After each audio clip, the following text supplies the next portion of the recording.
A Long Walk to Water, Chapter 13, The Story So Far.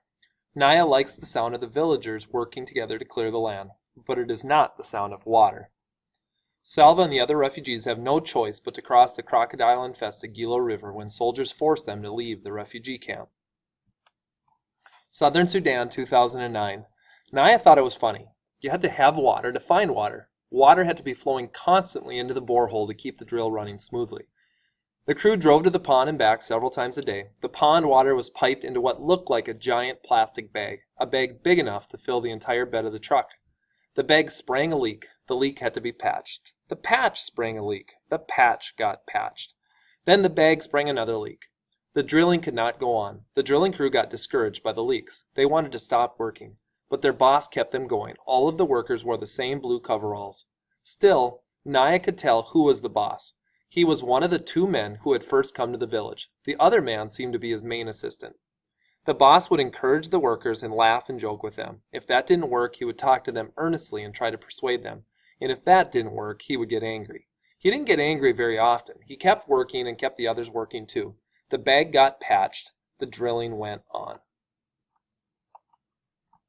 Ethiopia, Sudan, and Kenya, 1991-1992. Hundreds of people lined the riverbank. The soldiers were forcing some of them into the water, prodding them with their rifle butts, shooting into the air. Other people, afraid of the soldiers and their guns, were leaping into the water on their own. They were immediately swept downstream by the powerful current.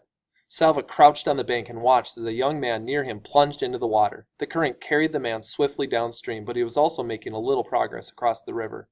Then Salva saw the telltale flick of a crocodile's tail as it flopped into the water near the young man. Moments later the man's head jerked oddly, once, twice. His mouth was open. Perhaps he was screaming, but Salva could not hear him in the chaos of the crowd and the rain. A moment later the man was pulled under. A cloud of red stained the water.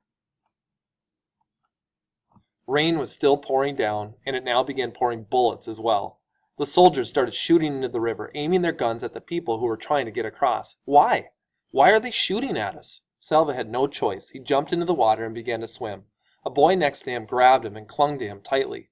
Salva was forced under the surface without time to take more than a quick, shallow breath. Salva struggled, kicking, clawing. He's holding on to me too hard. I can't. Air! No air left. Suddenly, the boy's grip loosened, and Salva launched himself upward. He threw his head back and took a huge gulp of air. For a few moments he could do nothing but gasp and choke. When his vision cleared, he saw why the boy had let go. He was floating with his head down, blood streaming from a bullet hole in the back of his neck. Stunned, Salva realized that being forced under the water had probably saved his life. But there was no time to marvel over this. More crocodiles launched themselves off the banks. The rain, the mad current, the bullets, the crocodiles, the welter of arms and legs, the screams, the blood. He had to get across somehow. Salva did not know how long he was in the water. It felt like hours. It felt like years. When at last he felt the tips of his toes touch mud, he forced his limbs to make swimming motions one last time. He crawled onto the riverbank and collapsed. Then he lay there in the mud, choking and sobbing for breath. Later he would learn that at least 1,000 boys had died crossing the river that day, drowned or shot or attacked by crocodiles. How was it that he was not one of the 1,000? Why was he one of the lucky ones? The walking began again. Walking. But to where? No one knew anything for sure. Where was Salva supposed to go? Not home. There is still war everywhere in Sudan. Not back to Ethiopia. The soldiers would shoot us. Kenya. There are supposed to be refugee camps in Kenya. Salva made up his mind. He would walk south to Kenya. He did not know what he would find once he got there, but it seemed to be his best choice. Many other boys followed him. Nobody talked about it, but by the end of the first day, Salva had become the leader of a group of about 150 boys. A few were as young as 5 years old. Those smallest boys reminded Salva of his brother Kual. But then he had an astounding thought. Kual isn't that age anymore. He is a teenager now. Salva found that he could only think of his brothers and sisters as they were when he had last seen them, not as they would be now. Salva decided that the group should walk at night and hide during the day, because they were traveling through a part of Sudan still plagued by war. They had to do their best not to be seen by either government soldiers or rebels. Both sides were kidnapping boys and young men and forcing them to fight in the war.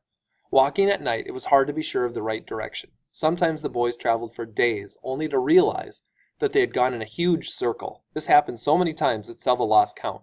They often met other groups of boys, all walking south. Every group had stories of terrible peril. boys who had been taken away by soldiers, attacked by wild animals, or left behind because they were too weak or sick to keep up. As Salva heard the stories, he felt his determination growing. I will get us all safely to Kenya, he thought. I will not leave anyone behind. He organized the group and gave everyone a job. Scavenge for food, collect firewood, stand guard while the group slept. Whatever food or water they found was shared equally among everyone. When the smaller boys grew too tired to walk, the older boys took turns carrying them on their backs. It was as if Salva's family were helping him, even though they were not there. He remembered how he had looked after his little brother Kual, but he also knew what it felt like to have to listen to the older ones, Arik and Ring. When some of the boys did not want to do their share of the work, Salva would talk to them, encourage them, coax and persuade them. Once in a while he had to speak sternly or even shout, but he tried not to do this too often. One step at a time, one day at a time. Just today, just this day to get through. Salva told himself this every day. He told the boys in the group too. And one day at a time the group made its way to Kenya. Every one of them arrived safely. It took them a year and a half.